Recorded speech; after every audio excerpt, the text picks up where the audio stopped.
I've had this green sign in my stash for a while. I got it at Joann's, probably on clearance because I don't buy anything unless it's super on sale. So then I went onto my Cricut and I cut these words out, and I cut them out in two different green colors, and I took my little pen there, acrylic pen, and I colored these hearts because four hearts make a four-leaf clover. But then when I put these down, I kind of pushed them too tight at the top and bottom instead of like measuring them out, because I kind of did it by eye. And then I had a much bigger spot in the middle for the four-leaf clover. So that's when I decided to kind of take this a little bit of a different route. The font I'm using, where it says a good friend, that's American Typewriter. And the cursive one is Annie Lou, and that's Lew. Oh, no, wait, maybe that's an Leu. I'm not sure. It's in cursive. So, yeah. It was kind of funny when I was looking for things to put in the center. I had all of these clovers in my stash, but none of them were four leaf. And I was like, wait a minute, this has to be four leaf. And then it got me thinking how strange it is that most of the clover decor is all three leaves, but isn't the whole thing about it being a four-leaf clover and being lucky? I just thought that was really interesting that things said lucky and then had a three-leaf clover. And then my other question was, what's the difference between a clover and a shamrock? Or is it the same thing? Is that just like the Irish word is shamrock? I don't know. I could easily Google it. It's just a thought I had right now. So what I'm doing right here is actually scuffing up the sign, because what happened was when I pulled up the very first words that I put down, it brought up some of the paint, and I actually liked how it looked, thank goodness. So I just kind of distressed the whole board so it all was like uniform.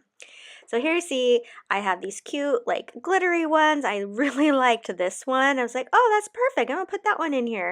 And then I was like, wait a minute, there's only three leaves. That doesn't work. I was like kind of disappointed how many different options I had, and none of them were four leaf.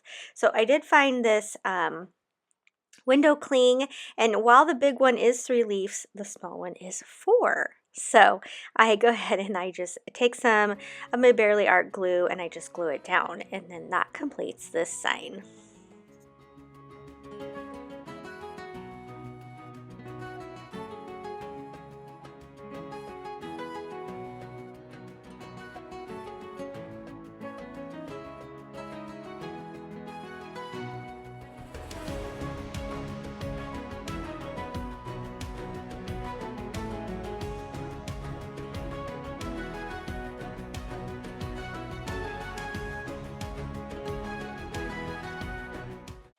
I thought this was so cute and I wanted to recreate it, and I actually make it almost the same size.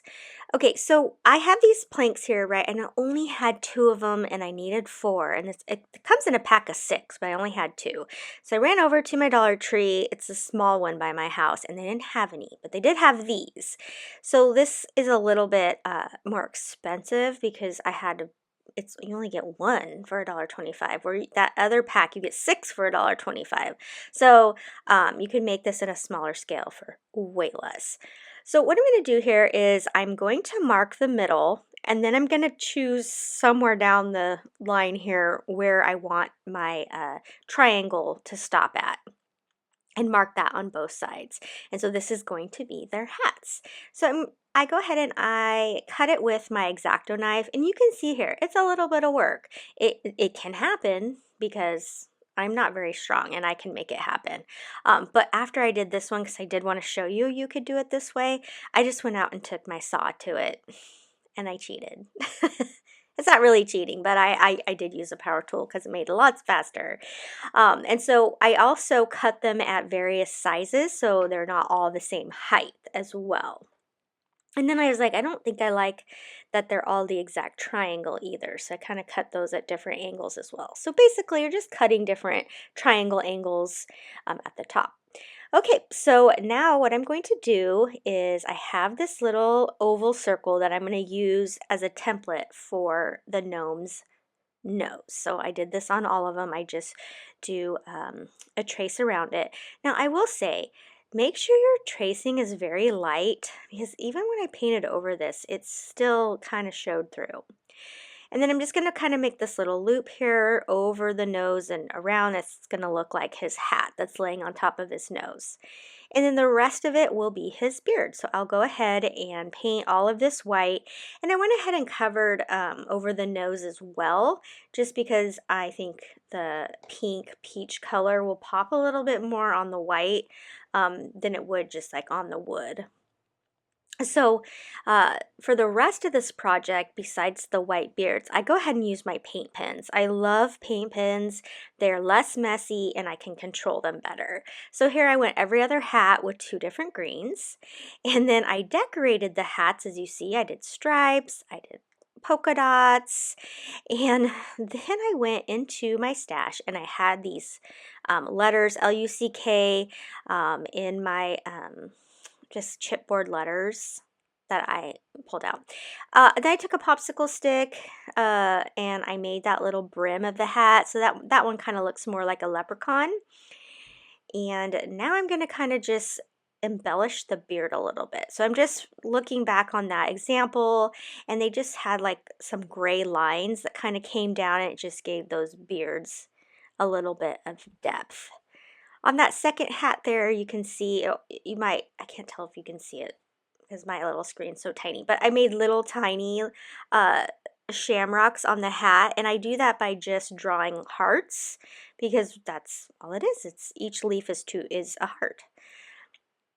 Okay, so once I get my little beards on here, now is when I'm going to put my letters down. So I couldn't decide, do I want to do a U or do I want to do a clover? Because in the example, they did a clover, but I liked the U. So I decided to do both because I can do that. That is creative discretion here. So that is what I'm going to do. I go ahead and I glue all those down. I didn't show you. You know how to glue letters down. And then I have this frame in my stash that I'm going to use, but you could sandwich these between like 2 paint sticks so that they'll stand up. You could also put the tumbling tower blocks on the back of them so they'll stand up. Lots of different options. This particular frame that I have literally been in my stash like 5-10 years, I don't know. So I'm obviously not going to use it as a picture frame, and these happen to fit so perfectly, and there's that little ledge that it couldn't have fit better. So I was like, we're going this route. And especially with hot glue, you could probably pop these off and use this for another project if you wanted. So then I just glue down my little guys, and that's it for this project. And this is my absolute favorite. I think I'm going to have to copy it for Easter and do something very similar because it was so easy to make and it's so cute. I picked up this shamrock last year on clearance from Joann's. It's normally $6.99, so I probably got it for like 70 cents or maybe $1.40 because that's about what I pay for them.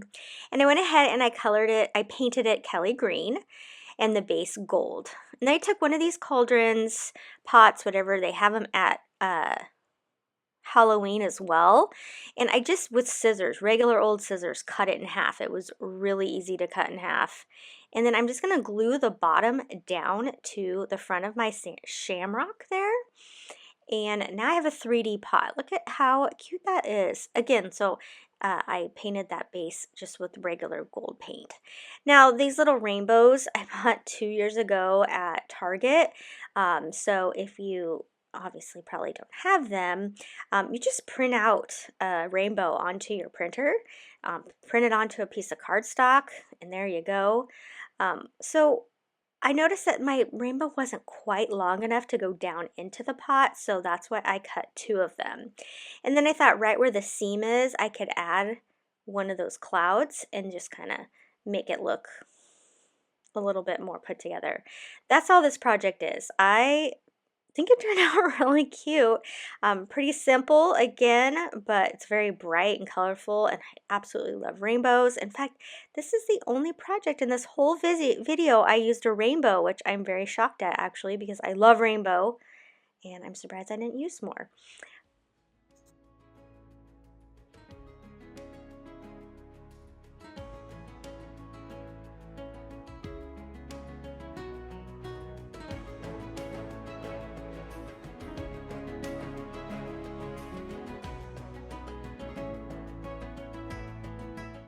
I used two different greens to paint this, and this is a new item from Dollar Tree. I've never seen before. They're called wreath racks, I think is what they're called. I'm already forgetting, but anyhow. And then I cut some of the mesh from Dollar Tree, and then I got a whole bunch of St. Patrick's Day ribbon in my Michael's grab bag last year, and so those are the two strands you happen to see me using in this video, but you can use any from Dollar Tree. So I just take one of each, so there's two different ribbon designs and then one mesh. So I just take those, scrunch them together, and add pipe cleaner. And so I take a full pipe cleaner and cut it in half, and that is what I use. So I have a bunch of these now, and then it's just a matter of tying them onto this. And this is such an easy project. Again, you can see how I painted the sign. I went ahead and used that lighter green paint, and I just colored hearts basically inside the clover there just to give it a little bit extra. But again, you're just going to put these on the middle strip and the bottom strip. And one roll of 9-foot ribbon and 9-foot matte mesh is all I needed for this project. So you really just, whatever you want to use, you just need one 9-foot roll of each, and that was it. So again, I'm just pushing these down into the wreath form here, and then that's it. That's the rest of this project. You see, so far we're doing good, right? Not too hard. Have you seen these types of wreaths before? This was my first time. I had no idea. I almost thought it kind of looked like a towel rack. Like you could, with wood, it might be a little hard because you wouldn't want it to get wet, but it could definitely be like a hand towel rack, maybe just a decorative hand towel and not one you would actually use. But there it is, easy peasy. I mean, such a fun wall hanging. If you've been watching my channel in the last few months, I have been playing around with watercolors. I just think it's fun. I would love to get better at it, and the only way to get better at something is to keep doing it. So I'm drawing a heart, 3 hearts basically, right? Because that's what your clover is going to be, is 3 hearts or 4 hearts, depending on what you want to do. So I go ahead and I just kind of freehand some hearts, and now you're going to see me erase over the lines just so it leaves a very faint line, because that way it's not going to show through on the watercolors. Now, so far in the other watercolors I've done, I've outlined my drawing at the end with like a black Sharpie, so it didn't matter, but I wasn't going to do that on this project. So I wanted to make sure I didn't have any like harsh, dark lines. So I'm not even sure if you can really see my lines, but I could see them fine when I was painting. So the first step is to water the area that you're going to paint. I follow somebody that, does this, and I'm just wondering if my paint set, because it's kind of cheap, is that's why I'm not getting super pigmented images, because like I watch her and she just puts down a little bit of her watercolor and there's all of a sudden there's just brightness, and mine are like really light. So I don't know, again, practicing, I will get better at this. So I start with the dark at the top, and I'm using one of the like paintbrush pens. And then for the second heart, I use my paintbrush because I'm curious which one's better. And I went back to this one right here that I'm using, the paintbrush pen. I did feel like I got a softer look out of it. As you can see here, my brush is giving something weird. Something weird's happening. So I go back to the pen. But again, I'm just adding I'm doing just different shades of green, trying to stay darker at the top, lighter at the bottom, and then I let this dry overnight.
I grabbed some gold stickers and rub-ons out of my stash from Dollar Tree. I originally was picking the rub-ons, but they would not rub on, and I don't know if it was because this is watercolor paper and there was watercolor, but the rub-ons didn't work. So I don't know if they were bad rub-ons or they just didn't work in this case. So I went over to the stickers and I just added Happy Go Lucky with the stickers, and I put it in a gold frame that I also picked up. Last year I made a typical wreath with the mesh with one of these wreath forms, but this year I want to kind of do something different. So what I'm doing is I'm going around and I'm taking off this middle piece so that it's not like as 3D, because I need a flatter surface. You want to make sure you keep at least 2 of the connecting lines so that your middle doesn't become separated from the outside. I think that's going to make sense here in just a minute. I saw something similar to this on Valentine's. The way that the ribbons were done worked really good on a heart. It is a little different here on a shamrock because of all how I have to go down and in and down and in. So it is a little different. So you'll have to let me know what you think of this style. I think it would work much better on a different wreath form, like a circle or a heart, not a star, not a shamrock. But anyhow, I still think it turned out cute though. So I just cut these in 8-inch strips. Again, this is a ribbon that came out of my Michael's grab bag, and so any ribbon will do. And then I just fold them over and use some hot glue, and that's it. And then I just dovetail the ends, and I'm just going to do this around the whole thing. I won't make you watch me do the entire thing because the steps are the same. I just keep going all the way around.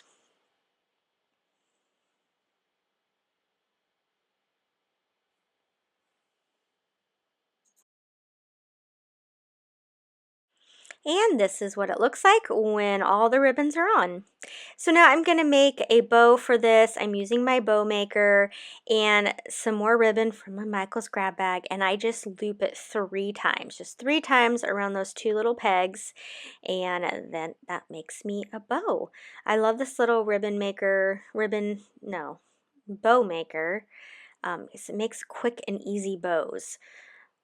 I still have not figured out how to make the big fancy fluffy bows. I follow tutorials and they just don't come out the same. I can do these kind of bows all day long, but you know, there's some things you get and there's some things you don't, and those big fluffy bows is just something I just can't make it look like the tutorials I've seen.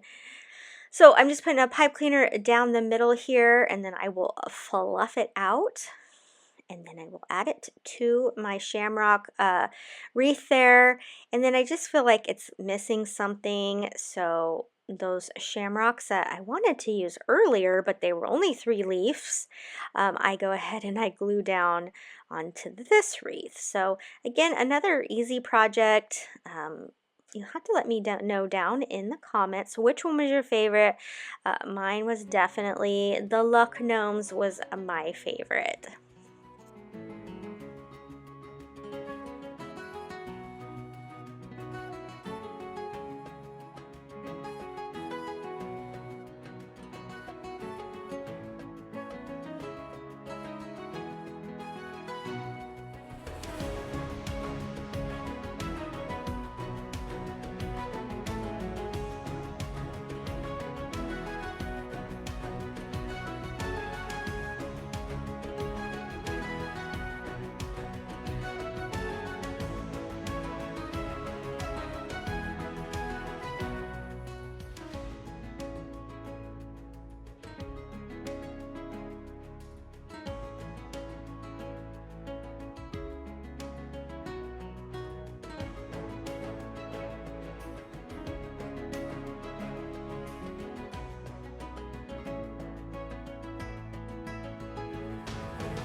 If you'd like to see more St. Patrick's Day inspiration, you can check out one of these two videos above. Until next time, happy crafting!